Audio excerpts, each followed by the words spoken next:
Our first speaker is Dr. Olurotimi Adejumo. He's a child psychiatrist. He is a fellow at Hertfordshire Partnership University in the NHS in the United Kingdom. He has some experience in the US as well, and he was one of the pioneering set in Nigeria to have finished the child psychiatry subspecialty of the National Postgraduate Medical College. Ladies and gentlemen, we welcome Dr. Olurotimi Adejumo.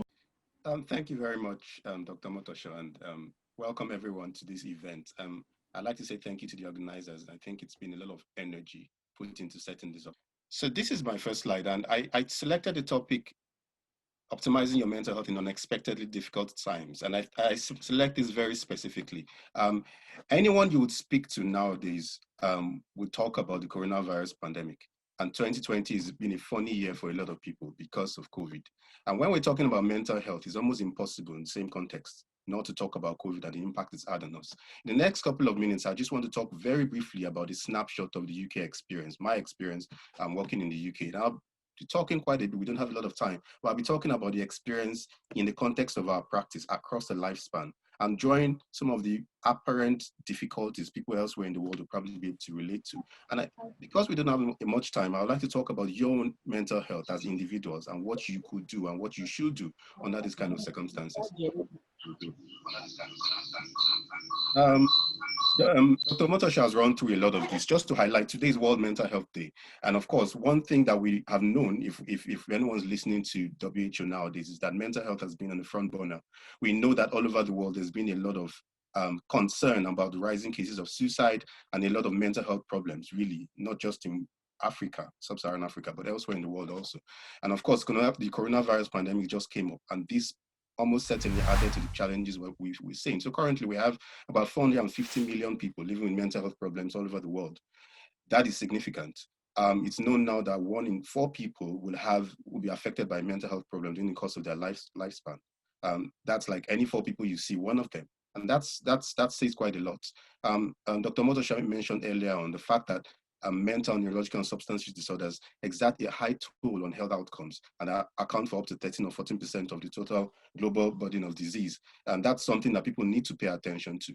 And of course, people start to talk a lot about suicide. And I think when you bring the figures really, make the figures really dire, you realize that suicide accounts for more than starvation and a lot of other things account for. So I don't think we've ever had these rates of suicide where it's said that one person every 40 minutes will take their own life.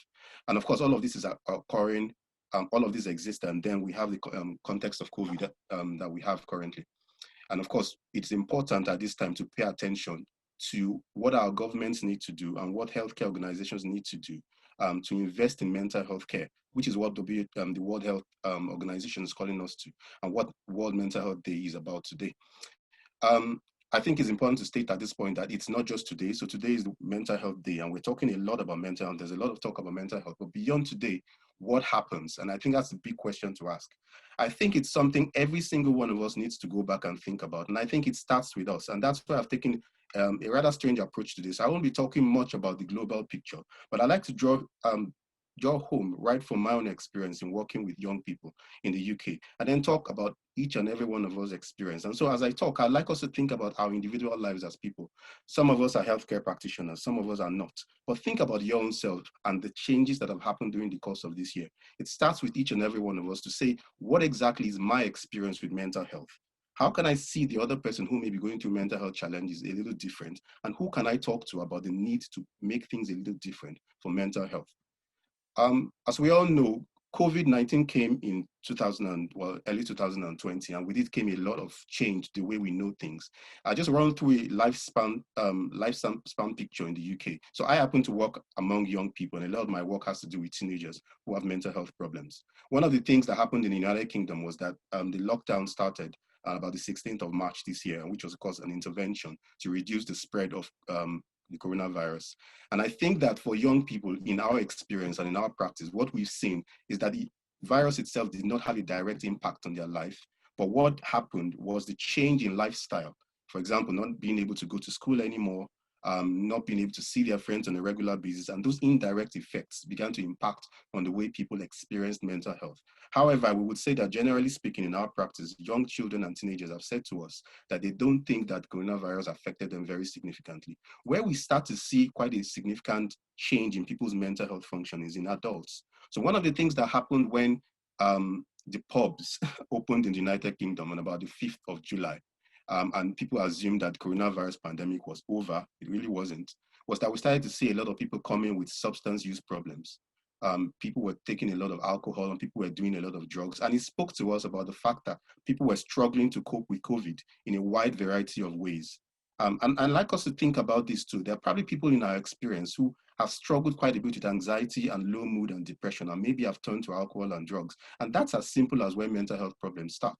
There are a couple of reports from elderly people who are having the first episode in their lifetime of depression or even psychotic symptoms. And this, of course, is very unusual. And of course, we may have started to think that maybe because elderly people didn't have a lot of access to their loved ones or family members, they might have suffered these things. I'll just mention this in passing, the fact that there is a Lancet study which published in July, which focused on the UK, and it looked at increases in mental distress among people, with wide number of people. This is a very significant study, I think, because it looked at more than 53,000 people. And some of the things it found out was that you had higher rates of increase in mental distress during the lockdown in the general population, in people above the age of 18, in women, people living with younger children, and people who were employed before the pandemic. Very, very interesting. Maybe I'll have cause to talk about that later. But this is something I like each and every one of us to think about. Today is World Mental Health Day. What is your own mental health experience like? What are your own emotional experiences like? And this is something we don't do a lot, because we talk about it a lot, but how many of us have sat down at the end of a busy day and said, in what ways am I changing? What is my sleep like?